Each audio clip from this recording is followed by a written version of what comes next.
Hello,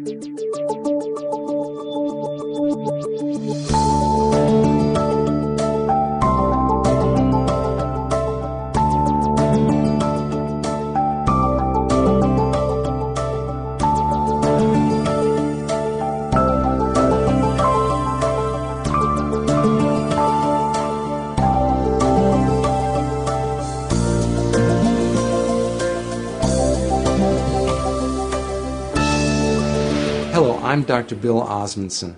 I'm a general and cosmetic dentist and have been a dentist for 30 years. Before that, I received a master's in public health in nutrition and health education. For the first 25 years of practice, I promoted water fluoridation aggressively. I thought I saw the benefits.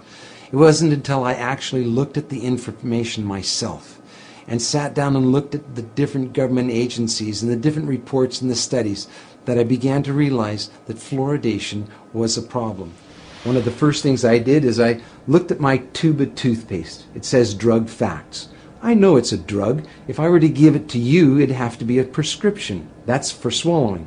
When it comes to toothpaste, it also says don't swallow.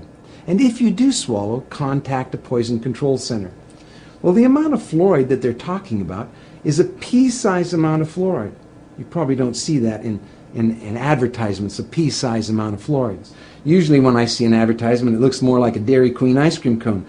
That amount is 1/4 milligram of fluoride. Well, that's the same amount of fluoride as what we find in 8 ounces of water. 1/4 milligram of fluoride, 1/4 milligram of fluoride. Don't swallow. If you do, call the Poison Control Center. One of the things that concerns me is water fluoridation for infants. The American Dental Association and Center for Disease Control recommend that infants not receive water for drinking nor for making their formula. It's 250 times more concentrated in fluoride than mother's milk. We shouldn't fluoridate water and harm our most vulnerable. The next thing I looked at was dental fluorosis. These are the white and brown spots on the teeth. The only thing that causes dental fluorosis is fluoride. Too much fluoride ingested, usually during the developing years, birth to about 8 years of age. When I see people coming in to have treatment for dental fluorosis, I mention to them that they have had too much fluoride. And this is an indication that the rest of their body has probably had too much fluoride also, their bones and in the rest of their organs. Damage from dental fluorosis is not disputed. Everyone agrees that too much fluoride can cause dental fluorosis. About 1/3 of children are now experiencing fluorosis, according to the CDC. The next thing I wanted to look at was benefits. What are the benefits of it? I've heard reports of 20 to 40%, 60%, 80% tooth reduction with water fluoridation. So what is the benefit of water fluoridation? And I had a close look at several factors. One, comparing different countries of the world, we can see that no matter what we do on fluoridation, whether the country fluoridates or no fluoride at all, decay is reduced the same amount in all countries. We can compare states in the United States.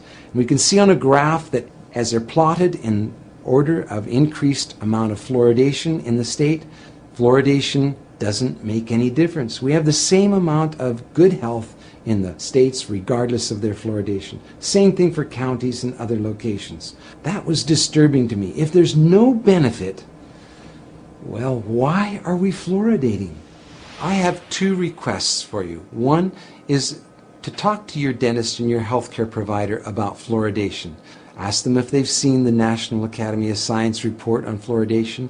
Give them information that they may not have on water fluoridation and excess fluoride exposure. That helped me when my patients casually, calmly, quietly said, have a look at this. This doctor, this dentist is concerned about water fluoridation. What do you think? None of us professionals want to harm our patients. Our whole lives are given to improving the health of people, not harming them. And so for those of you who are healthcare professionals, I'd highly urge you to look once again at the science on fluoridation. Science doesn't need to be scary. It's just information. Spend a little bit of time looking at it on both sides of the issues. Don't just look at one side filtered. Look at both sides and weigh it for yourself. The other thing is to sign an online petition with me at fluoridealert.org. The online petition requests Congress to have hearings on fluoridation. It also recommends that we no longer fluoridate our water. Thank you.